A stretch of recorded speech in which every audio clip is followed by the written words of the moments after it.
So the other tool that we want to talk about is competitive greatness. And that is all about really our competitive spirit and honoring it. And let's talk about it from a whole person development and it really being about it being for me versus competing against you or competing against a teammate.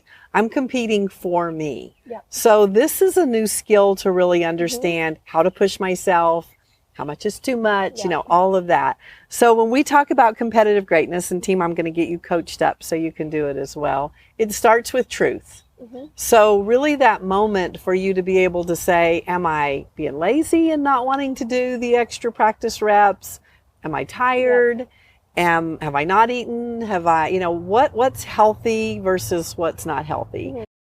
So when we're talking about competitive greatness and that ability to anchor in truth, that's a whole skill in itself for you to be able to know as an athlete what your truth is, for a coach to honor the truth. So let's unpack the truth a bit because from a well-being perspective, from a whole person development, if I'm not coached up in that, I'm not going to know how to do it. And so many times we coach in skating or in any sport over and over and over. I mean, we teach you how to do a jump or a shot or anything so many times, and we have coaches for it.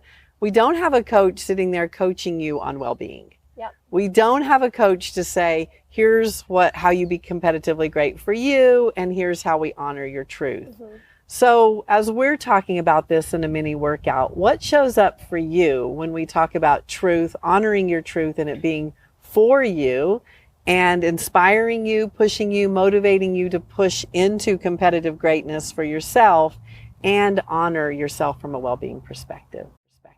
Yeah, I mean, that's definitely a very fine line to toe. And that's, you know, the magic thing that we're all trying to find for ourselves and, you know, for our athletes. And I think that really just as a coach or as a parent, showing up in a way that allows, you know, our younger athletes to be honest and share that truth without judgment is tremendously important. You know, I would so much rather, you know, one of my students come to me and say, you know, today I'm tired and I don't feel like it. And that's okay. You know, we can deal with that. I think that when we place such high expectations on our athletes, then they don't feel empowered or able to just share that vulnerability because they are human. Of course, they're going to have days where there's a lot going on at school and they're tired and, you know, life's crazy. So I think just allowing that space for that to be shared is important. You know, and I think that really by being that sounding board, that supportive figure, you know, my hope is that that then encourages our skaters to want to do well and make the coach proud for the right reasons, not because it's being forced and pushed upon them, but because they know that, you know, their coach or their parent really does care about them.